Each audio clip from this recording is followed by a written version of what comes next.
Mother Maria always said was, one of the greatest things is to do it with love. And so whether that's the healing ministry, or whether that is the education or the pastoral care, and even the pastoral care of their own sisters, doing so with a lot of love. And that was something that I think was really a hallmark of Mother Maria. She was a young woman who heard God's call, gave everything of herself, and we follow in that pathway. She had a profound trust in the will of God. All that had happened, she would accept as this is what God allows, and I will not be stingy with God. I will continue to persevere. I will continue to do whatever He's asking from me. Once you have met someone holy, you'd never forget them. From miracle workers to martyrs, to those ordinary people living extraordinary lives of heroic virtue, these are the people that make us wonder if someday they might be saints.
Venerable Maria Kaupas, foundress of the Sisters of St. Casimir, was born Kazimiera Kaupas in Remigala, Lithuania in 1880, one of 11 children. She was born into a very profound religious family. Her dad, even though he had a farm, he was quite educated in his own right. The mother was a very caring and compassionate person. The mother was a very devout person from her childhood. She had learned this from her father, who used to sing the Psalms early in the morning and throughout the day. And she realized the role of Almighty God in her life. Kazimiera was about 15, a happy young woman, enjoying what she was doing, tending the animals on the farm and doing what she has to do and reading books. She was an avid reader. At the request of her older brother, Reverend Anthony Kaupas, she came to the United States in 1897 to serve as his housekeeper, was serving as pastor of St. Joseph Lithuanian Parish in Scranton, Pennsylvania. Her brother was looking for this young little girl in old-fashioned clothing with a scarf, and here came this fashionable young lady with lovely clothes and a straw hat. She did see the difficulties and the hardship of the Lithuanian immigrants. Most of the fathers were minors, many were killed, many young women were left as widows, children without parents. And with all her heart, she wished she could do something for them. How could they help them keep their faith, keep their language and their culture? It was during her 4-year stay in the United States that Kazimiera met sisters for the first time and was attracted to an apostolic religious life. She was inspired by the religious women that she saw in Scranton and asked her brother, who are those women? Because she had never seen sisters in her life. And he said, they are women who live for God alone. If she became a sister, she would be able to find a way to help all these people for which her heart was grieving. When she told her brother of her intent to enter a congregation in the United States, he informed her that the American Lithuanian clergy sought to establish a Lithuanian congregation of women religious for the purpose of educating the youth in a Catholic setting and help preserve the Lithuanian language and customs. Kazimiera was then asked to lead this new venture that would sustain and nourish the faith of the early Lithuanian immigrants in the United States. She had a profound trust in Almighty God and God's providence, so very willingly she was able to respond to this. Kazimiera spent 3 years in Ingerbol, Switzerland, where the Sisters of Mercy of the Holy Cross taught and prepared her for the work to which she felt called. In 1905, with the help of her brother, she found a priest, Reverend Dr. Anthony Stanukinis, who would guide the congregation. She's on the train leaving Lithuania, and she writes in her journal, "It was night." And she said, "I began to cry, and I thought, what am I doing? Why am I leaving my homeland?" Goes through that emotion, and she says, "It is for God that I am doing this. And for God, nothing is ever enough. I will give everything. I will not be selfish with God." And she, in the meantime, had found 2 other women from Lithuania who were willing to join the congregation. In 1907, Maria Kaupas established the Order of the Sisters of St. Casimir in Scranton, Pennsylvania. In April of that same year, Pius X approved the establishment of the congregation. Casimira was always responsive to the Holy Spirit and lovingly accepted the valuable assistance and religious training from the Sisters of the Immaculate Heart of Mary at Marywood in Scranton. Mother Cyril, their General Superior, greatly supported and befriended this new community, founded under Mother Maria's care, a friendship between the communities that has continued throughout the years. Her belief was that God was talking to her through the people that came here, whether they be the children or whether they be seniors, whether they be the sick, whether they be immigrants. And so it was always important, I think, for people today to know that there is a great need in our world today for healing, and a great need in our world for passing on of the faith, and a great need for courageous people to take on the tasks, to carry on an incredible vision that Mother Maria had. The sisters all expressed her great devotion to the Eucharist. She was often found praying in chapel. Throughout her life, Mother Maria fashioned the spiritual identity of the congregation. She taught the sisters that the mission entrusted to them by the Church, works of faith and love, must flow from a life of union with God rooted in faith, built on love, and imbued with a spirit of hope.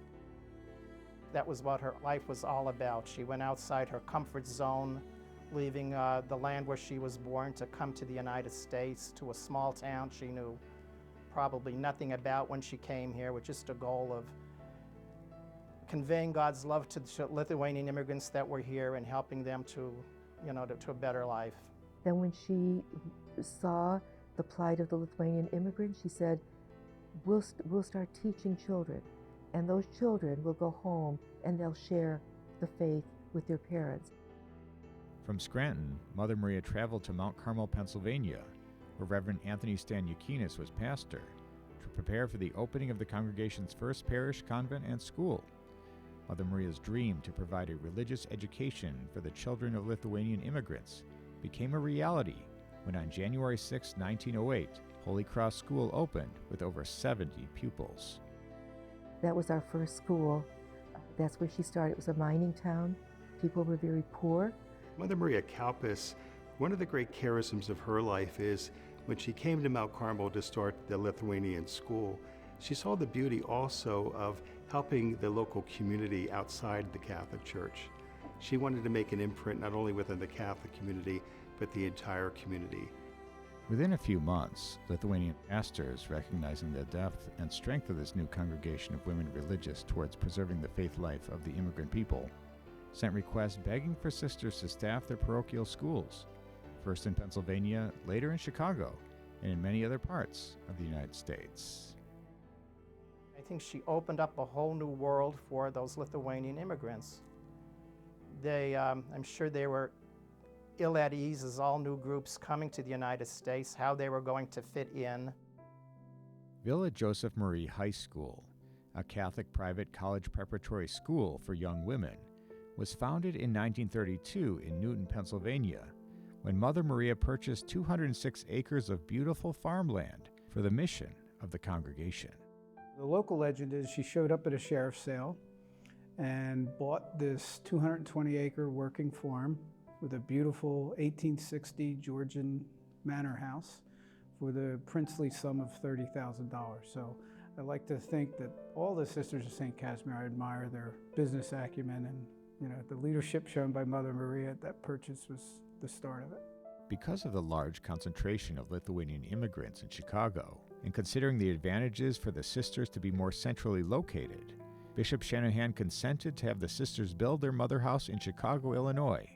The mother house was completed on February 28, 1911, and St. Casimir Academy was opened in the building on September 5th of that same year. All of these young women coming in were American, who were fluent in their own language. So she had girls ready to go to college to be prepared for as teachers. And so that was a providential experience for her. Can you picture this? They're all young women. They just made their vows. And someone says to them, get started. Start a school. I would think people would start saying, what do we do? How do we do this? But they did. Somehow they got the word out to the neighborhood, and the very first day, a very small number of children came, all ages, boys and girls, and they didn't give up, and they kept going. The first classes were composed of preschool children and grammar and high school pupils, some of whom were boarders. St. Casimir Academy continued as a high school within the Mother House facility until 1952, when the Maria High School was built to accommodate the growing number of girls seeking a Catholic education under the direction of the Sisters of St. Casimir. Vocations began to increase, and of course, all the time of this training, priests were beginning to build schools with their parishes. So there was a plenitude of areas to go into.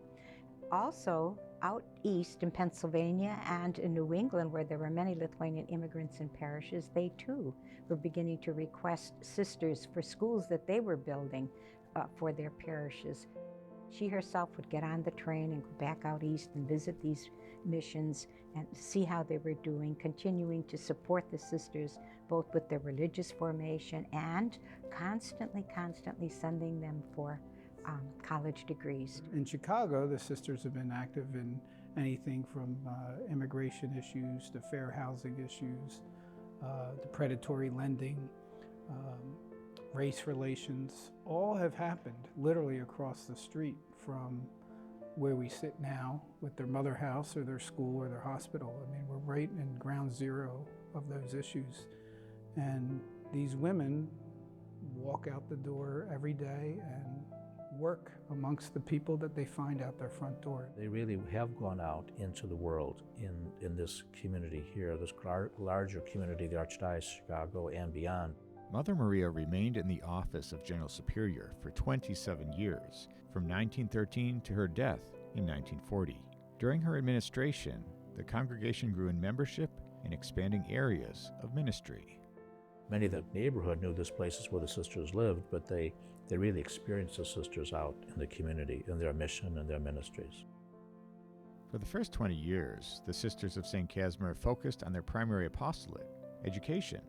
When the United States experienced the influenza epidemic of 1918 to 1919, it was evident to Mother Maria that there were too few doctors and too few to give care. Well, Mother Maria was a great visionary.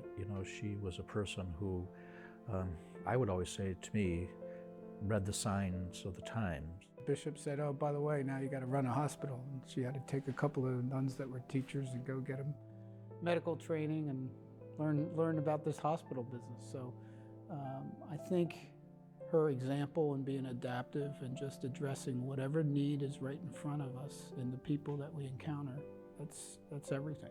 We were asked to take over the administration of it and staff it. And we did that for all the years that we were able to continue that ministry.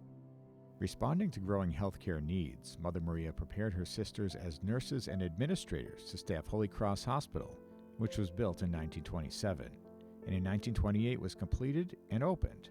The congregation took ownership of Chicago's Loretto Hospital, formerly the Francis Willard Hospital, in 1938.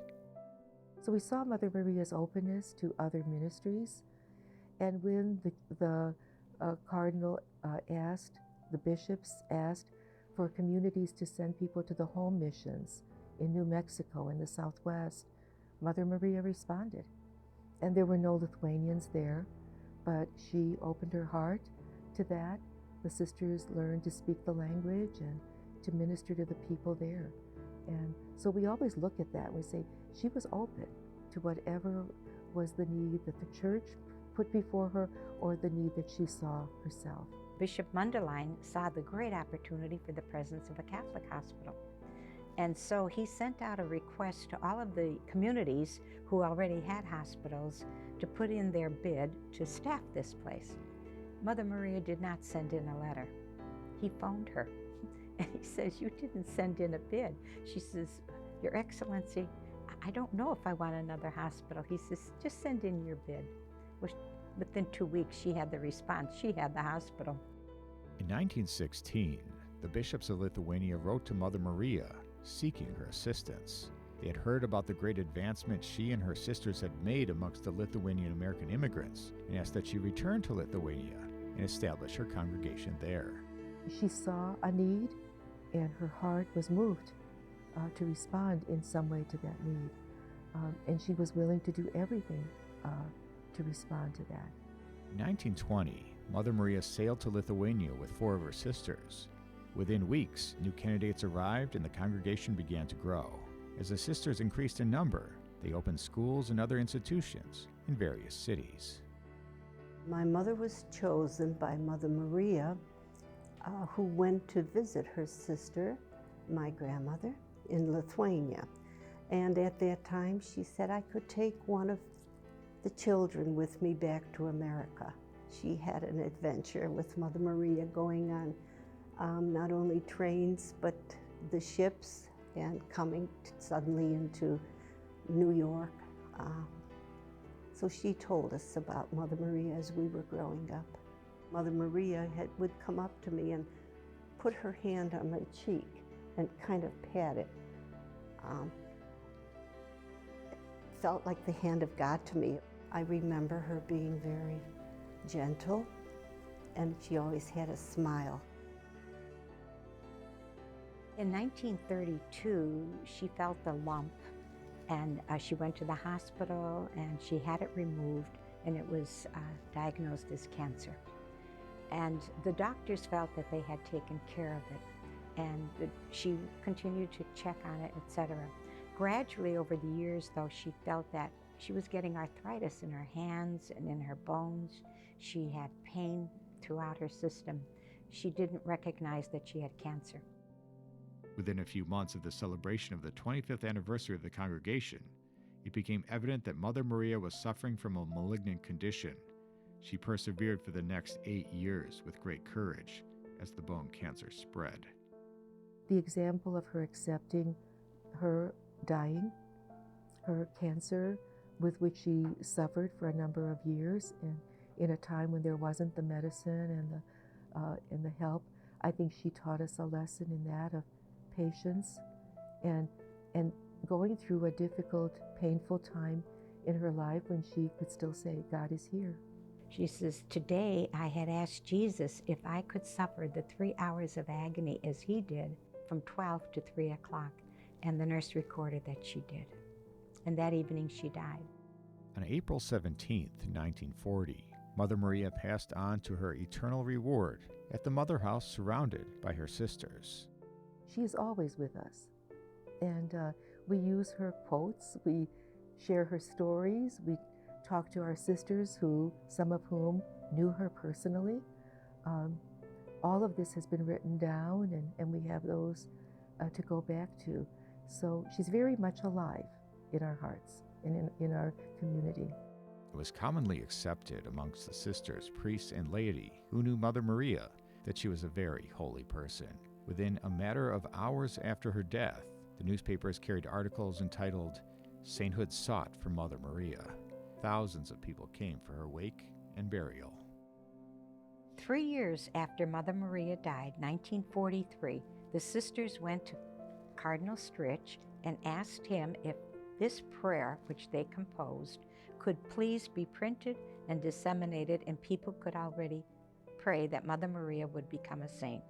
The sisters recognized it. They saved all of her belongings. Her room and her office was left intact from 1940 when she passed away. If canonized someday, she'll become the first female saint from Lithuania.